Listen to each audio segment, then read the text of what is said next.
Welcome back to another episode of Equality Sucks, where I want to talk about the great Holocaust of everything before Obama. Because apparently, if we reverse any of his policies, we're going to create a cataclysm that's going to cause what's the tally at right now? 20 million to die? Is that how many people are going to die if we reverse Obamacare? Which, by the way, has only been around for what is it? I mean, definitely not longer than 8 years because, well, the president who put it into place, he was the last president. So, what was there before him? Was it the Holocaust? How many people were dying under Clinton, under Bush? Now, all of a sudden, we have a narrative that if they repeal Obamacare, we're all going to die. That's the headline I'm looking at right now from Newsweek. Fox News doesn't care if millions lose health insurance since we're all going to die. So,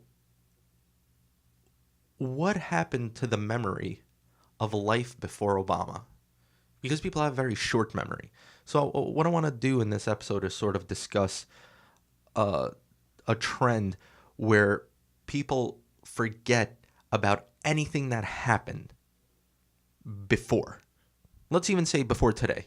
I don't think anybody even remembers what happened yesterday. So let's talk about a time before Obama. There was Bush, there was Clinton, there was Bush again, there was Reagan. Sometimes people were angry, sometimes people were happy. Sometimes when people were angry, other people were happy, and vice versa.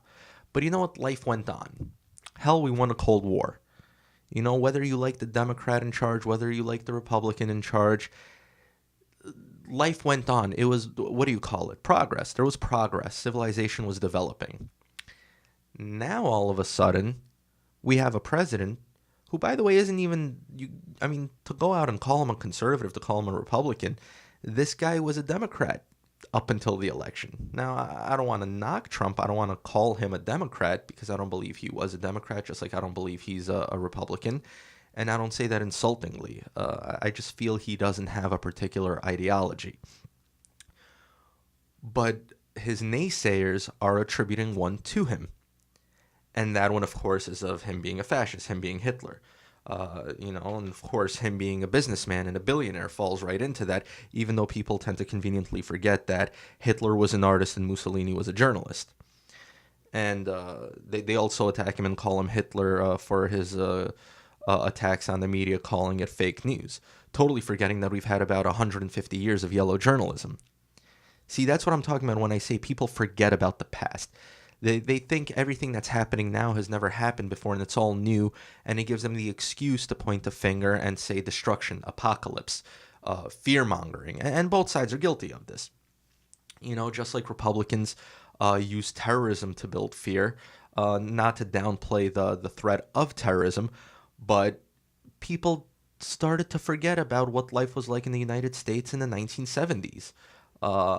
When you were having terrorist attacks, and I'm not even talking about anyone outside of radical left, when you had groups like Weather Underground trying to blow buildings up and successfully blowing buildings up, most notably the one that they were inside, killing some of themselves because they had no clue what they were doing, which is the most kind of dangerous terrorist, the inexperienced one, because not only are they out there to cause harm and to cause danger and to take lives, but they don't understand what it means to be a soldier.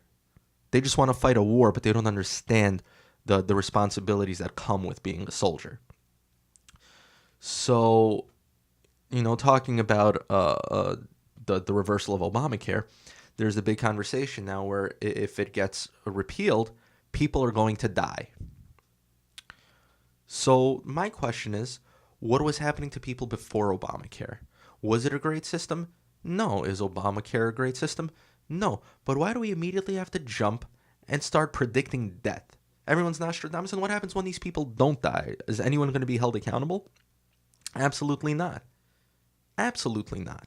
Just like the people who are bashing Trump for talking about fake news, People forget that just a few months ago, during the election, Hillary Clinton was painting the media with a brush of being a vast right-wing conspiracy, trying to frame her for her email gate, whatever nickname was being used in the media at the time. There was a bunch of them. People forget about that. How Hillary Clinton was criticizing the media for their nonstop coverage of her health, for the nonstop coverage of her emails, for the nonstop coverage of any number of scandals that she was involved in during her career, because that's what her career was, leapfrogging from scandal to scandal. So now it's fascist to criticize the media, but when Hillary Clinton did it, it was okay. The last 150 years, that's all Woodward and Bernstein. But now we have a fascist president because he's criticizing the media. Him criticizing the media gives me confidence in our system, because freedom of press is a two-way street. Freedom of press means not only does the press have the right to criticize the president, or anyone for that matter, aside from libel and actual fake news, which, by the way, is not most of what we're seeing. What we're seeing is yellow journalism. It's just sensationalism. But freedom of press is a two-way street, because not only does it give the press the opportunity to criticize the president, but it gives the president the opportunity to criticize the press, because the two are independent, separate entities. You know why you don't see Putin criticizing the press in Russia? Because he owns it. Why would he be criticizing his own brand? Do you see the press over there criticizing the president? No. So does Trump look ridiculous when he's criticizing the press? Absolutely. He looks like a child throwing a tantrum. But you know what? Someone explained it to me very well. I personally find it ridiculous. I'm personally turned off by his tweets and the way he conducts himself. But you have to look at it from the perspective of his voters. His voters are sick and tired of a media that is 99% left-leaning. Now, this isn't just me pulling these figures out of my ass. These are actual statistics. Reuters just recently did a study. And in America, the media mainstream media is 99% leaning left. So if you're not someone who believes a man can flip a coin and become a woman that morning, the media is out there to bash you, criticize you, call you a red state, call you a flyover state, call you backwards, even though you happen to be the one who believes in biology, and insult you. And say you're the problem with America, you're the dangerous one, your beliefs are causing a Holocaust here. Right? That's the kind of world we live in now. That's the kind of world we're living in now. And Trump is going out and insulting this media. Celebrities aren't doing it. Commentators aren't doing it.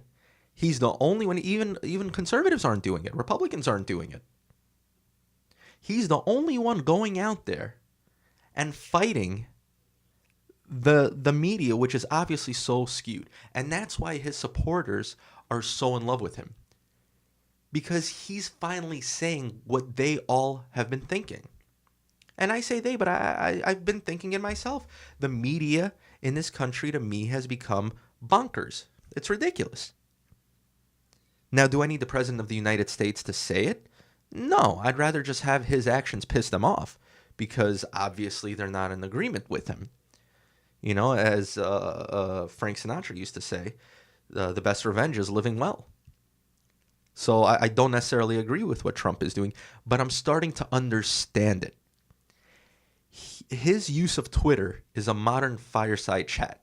The problem is everyone who's criticizing him about it, the media that's criticizing him about it, is totally detached from a very, very large portion of this country. So large, in fact, that they elected the current president.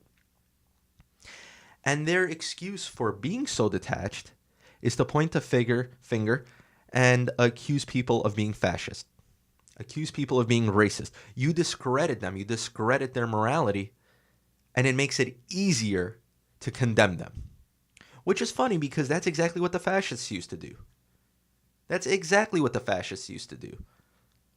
Which, by the way, the longer you listen to this podcast, the more you'll see similarities between the fascists and the leftists, because they're not that different. The Nazis were a National Socialist group. That's what they wanted.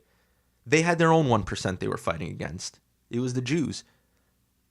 They weren't fighting Jews for regardless of what they were saying, they were fighting the Jews because they believed that they controlled the media, they controlled everything through their powerful wealth system. What do you call that? That's the 1%. The wealthy 1% that control everything with their money. It's just different words, but it's the same argument we're hearing, which is why Occupy Wall Street was so incredibly scary. Because you want to talk about brown shirts, you don't have to look that far. Angry people who don't want to necessarily work for something, or I don't want to go that far. I don't even want to say these people are lazy and they don't want to work. What I'll say is they don't believe they can accomplish anything through working hard. And by the way, I went to Occupy Wall Street. I took a stroll through there. I'm located in New York, so I had the opportunity to see where it all started during its prime and see what was going on there. And what I saw was a bunch of upper middle class spoiled brats looking to see what piece of technology they could purchase and use next, and then smile and laugh because they knew they were putting together stories they were going to be able to tell their kids one day, just like their parents told them about being at Woodstock. That was their Woodstock. The problem is, yeah, some of these kids grow up, and like Winston Churchill said, if you're young and liberal, if you're young and conservative, you don't have a heart. If you're old and liberal, you don't have a brain. Some of these people grow up, realize they have to support families, and tend to develop some responsible fibers in their bodies, which tends to be called being conservative. But some of them don't. Some of them join the system and corrupt it from within. That's the problem. Whenever you see a protest and you see people banging on pots and pans, why don't you tune into a congressional hearing 20 years later and take a look around the room, see who's sitting there? It's a scary thought. It's incredibly, incredibly scary because they're the ones in control of the narrative. And the narrative they're giving us is that if we repeal Obamacare, people will die. How many people? A Holocaust amount of people. And that's just to figure into their narrative that Trump is Hitler. How can we tally deaths to Trump so we can say he's Hitler? How can we get that up to 7 million to say he's Hitler? Well, what deaths can we attribute to Trump? So now if they repeal Obamacare, it's Trump killing millions of people. There, he's Hitler. Meanwhile, we have actual bloodthirsty dictators right now existing in this world. And they're not just even isolated in their own little hermit countries like North Korea. Everyone laughs at North Korea, oh, it's a hermit country, totally ignoring the fact that they actually have a Holocaust going on over there. But they're totally ignoring the fact that they hacked Sony. They disrupted Western business, disrupted our society. They changed the way a movie was released. The studio caved into them. They decided not to release the movie. And then their whole excuse was, well, it wasn't a good movie to begin with. Yeah, wonderful. This is a country, again, that won the Cold War. What happened? What happened was that we won the Cold War. And people forget that because you win a battle, that the war is over. And it's not. There can never be total peace. And the reason is because we're all in the same sandlot together. So there's always going to be conflict. There's always going to be conflict. I mean, you want to take a look at an interesting figure. Why don't you take a look at how many democratic nations have gone to war with each other? It's a very, very small number. You know what? I believe it's none. But for some reason, there still seems to be conflict in the world. And no, it's not because of imperialist America or imperialist well, not even Europe, because now Europe is beautiful. It's the EU. Although UK is becoming a problem again because they want to have independence. What happened to independence being a good thing? You can't be an independent nation. You can't have independent thought. It's a brave new world. We all have to be on the same side of the fence. Otherwise, we're ostracized. Otherwise, we're dangerous. America was built on protecting assholes. And that's why this is the most beautiful country in the world, because it was built to protect assholes. In this country, you can be an asshole and not be worried about going to jail for it, and not worried about being put to death for it. And why do we need a country in this world that protects assholes? Because no person and no group should have the power to be able to define what makes an asshole. That's why. Because you might think I'm an asshole. You might think Joe Schmo is an asshole. But I got news for you. I think you're an asshole, and Joe Schmo thinks both of us are assholes and should go fuck each other. That's why America is great. Because America was built on the understanding that everyone has an opinion, because opinions are like assholes, and we're all assholes. That's why we all need protection. That's why America is great. So that's why when I hear that if we repeal Obamacare, millions of people are going to die, I can't help but think back on what was going on the last 100 years in this country. However, did we survive without Obamacare? Was it perfect? No. But did we have a Holocaust here that we could conveniently attribute to someone who was a reality TV actor who liberals love to see on TV, but now all of a sudden he's a pariah?